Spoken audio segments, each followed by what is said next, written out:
Hi കൂട്ടുകാരെ, എല്ലാവർക്കും സുഖമല്ലേ? അപ്പം നമ്മളിന്ന് ഇവിടെ ഉണ്ടാക്കാൻ പോകുന്നത് മുഖക്കുരു പോകാനും മുഖം തിളങ്ങാനും ഒക്കെ കുട്ടികൾക്കും മുതിർന്നവർക്കും ഒരുപോലെ ഉപയോഗിക്കാൻ പറ്റുന്ന ഒരു സോപ്പാണ്. അപ്പോൾ അതിനായിട്ടൊരു റോസാപ്പൂ എടുത്തിട്ടുണ്ട്, തുളസി, ആര്യവേപ്പിൻ്റെ ഇല, മുരിങ്ങയില, കറ്റാർവാഴ ഇത്രയാണ് എടുത്തിട്ടുള്ളത്.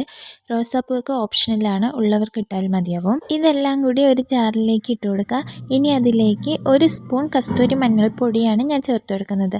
കസ്തൂരി മഞ്ഞൾപ്പൊടി ഇല്ലാത്തവർക്ക് പച്ചമഞ്ഞൾ ഇട്ട് കൊടുക്കാം.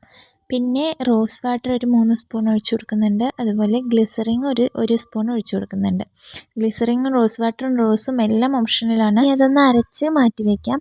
ഇനി നമുക്ക് ആവശ്യമായിട്ടുള്ളത് ഒരു PS സോപ്പാണ്. അത് ഇതുപോലെ ഗ്രേറ്റ് ചെയ്തെടുക്കുന്നുണ്ട്. അതൊന്ന് ഡബിൾ ബോയിൽ ചെയ്തെടുക്കണം. അപ്പോൾ ഫുള്ളായിട്ട് ഇതിൽ പറയാൻ പറ്റാത്തത് കൊണ്ട് എൻ്റെ ചാനലിൽ ഫുൾ വീഡിയോ കിടക്കുന്നുണ്ട്. അപ്പോൾ എല്ലാവരും അതൊന്ന് പോയി കാണണം. എല്ലാവർക്കും മുതിർന്നവർക്കും കുട്ടികൾക്കും ഒരുപോലെ യൂസ് ചെയ്യാൻ പറ്റുന്ന, ഒരുപോലെ റിസൾട്ട് തരുന്ന നല്ല അടിപൊളി സോപ്പാണ്. അപ്പോൾ എല്ലാവരും ഒന്ന് ഉണ്ടാക്കി നോക്കണം.